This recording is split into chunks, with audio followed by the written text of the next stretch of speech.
We continue on with 3-round mock drafts for the pick number 10, the Chicago Bears. It's all about Caleb Williams and Ben Johnson. Everything they do should be about making this offense better. The defense is already pretty good, needs a few extra pieces, and I add one of those later, but we start with the offense. I'm Jeremy Green of NFLDraft.net and ESPN Radio Asheville, and this is a 3-round mock draft for the Chicago Bears. I get knocked down, I get back up. The Sportsocracy. And I'm unapologetic.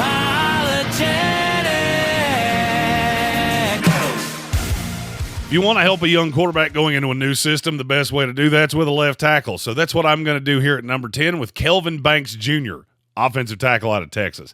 This kid is a really good pass blocker off the jump. He could stand to be better in the run game, but I just don't think he was asked to do that as much. Texas tended to run between the guards or completely outside the tackles. I didn't ding him on run blocking. I've heard people do it, but it's not something that really bothers me. I go back to the Georgia tape in the regular season. That was a really good game for Kelvin Banks. He missed the second one, and it was super obvious. I think this kid comes in as immediate left tackle, played over 2,500 snaps at left tackle at Texas on one of the best offensive lines in the country. He's an immediate improvement over Braxton Jones. And Braxton probably goes to swing tackle. I think he's better there. I still believe in the kid. I just don't think he's a franchise left tackle the way Kelvin Banks is. I think this kid's high side is Jonathan Ogden. His floor is a little bit more scary, but at 10, it's a risk that I'm willing to take. Number 10, Kelvin Banks Jr. to the Chicago Bears. We move on to their pick in the second round, number 39, and this is a kid that I absolutely love. And knowing Ben Johnson the way that I do, he went to a rival high school of mine. He is from right here in the Asheville area. Known Ben for quite some time.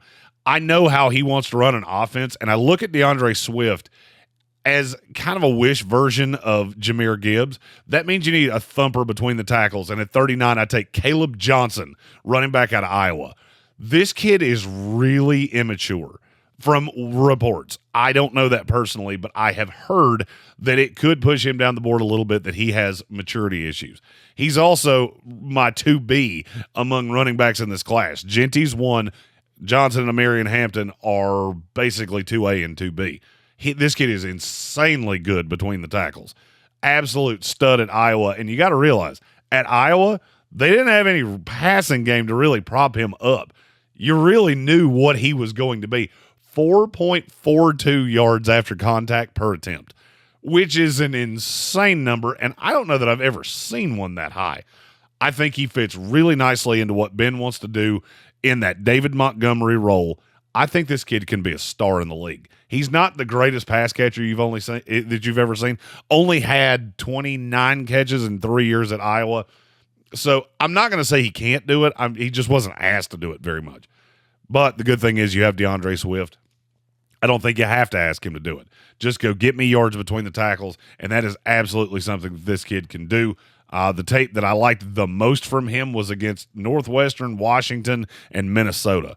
All three of those were really, really good games from him that showed exactly what he can be in the NFL. Pick number 39, Caleb Johnson, running back out of Iowa. Another second-round pick. They're at 41. They have their own pick, and they have the Panthers pick. This is a high upside guy that I'm not as high on as the industry is. I understand he's going to go to the combine and he's absolutely going to blow it out. It's Nick Emmanwori, safety out of South Carolina. 6'3", 230. Great chance he runs really, really fast. He's one of the stranger prospects I've ever graded because I can't really figure out if he's a linebacker or if he's a safety or if he's going to play that move role because he's really good in coverage. What I don't understand is why he's not as good against the run. You would think a guy this big would be an absolute missile in the running game. And he had a couple games that he was. Kentucky and Oklahoma specifically, he was a phenomenal three-down player. It was every other game that he kind of left me wanting more against the run. But if you need an over-the-top safety that is very movable, you talk about the definition of positionless football, that's Nick Emmanwori. Because he can play linebacker, he can play in the slot, he can play over-the-top safety. There's really nothing he can't do. I'm more curious of, in the NFL, does a coach take him and narrow him down to one position? Because he kind of felt like a jack-of-all-trades, master of none. but in terms of raw physical talent, this might be the biggest freak in the 2025 NFL Draft. At pick 41 to the Chicago Bears, Nick Emmanwori, safety out of South Carolina. Final pick in this 3-round mock draft for the Chicago Bears, and I'm going back to the offensive line. I don't think the line is as big of an issue as I've heard Bears fans make it over the years, because I think they have pieces. I just don't think they've ever really come together. Now, you look at Ben Johnson and all of the guys that he brought over from Detroit, this is a team that really is it will be predicated on big hog mollies in the run game, big hog mollies in the passing game. So I'm going to go a guard to replace Tevin Jenkins, who I do think will leave in free agency. Tate Ratledge, guard out of Georgia. Kid 6'6", 320, older prospect, really ready to play right now. Played a ton of snaps at Georgia. Predominantly played at right guard, but did slide over to left for a few snaps. I don't think it would be that untoward to put him on the left side. I probably would start him on the right, but I don't necessarily need him to play right away regardless. I'm trying to build up this offensive line because that was the secret of the Detroit Lions. They had Penei Sewell, who they drafted early, played him on the right side. They had the big set of interior linemen, specifically Frank Ragnow. I'm starting that process here. Got Kelvin Banks early, got Tate Ratledge here. Ratledge is good enough in all things. I don't think he is an ace at anything, which is why you can get him here. This guard class is not very good. There are a few guys that are converting from tackle to guard, but they're all gone here. So this is one of the first natural guard selections that I have in this draft.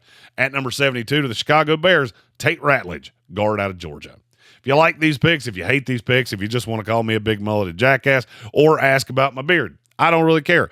In the comments, ask anything that you want. I answer all of those. I'll get to them as quickly as I can. We've had a lot of comments on previous videos. And next week, we'll be live. 2025 NFL Scouting Combine. I'll be doing lives every day of what I see from Lucas Oil Stadium, and it's all leading up to the big day. We'll be there for 3 days. 2025 NFL Draft in Green Bay, Wisconsin, in Titletown. We'll be there for all of it, and you can find it right here in the Sportsocracy. I'm Jeremy Green. Find all your prospect rankings, all the things you could ever want at NFLDraft.net. And if you like this video, click that like button, subscribe, all the good things for all the draft content that we have coming out over the next 65 days. 3-round mock draft for the Chicago Bears in the books. We'll do another one after the 2025 NFL Scouting Combine. I'm Jeremy Green, and I'll see you next time. I'm unapologetic. Cancel, yeah, you can try. You can't cancel what's been tonight. I ain't been had a shit, no silver spoon inheritance. Tired of trying to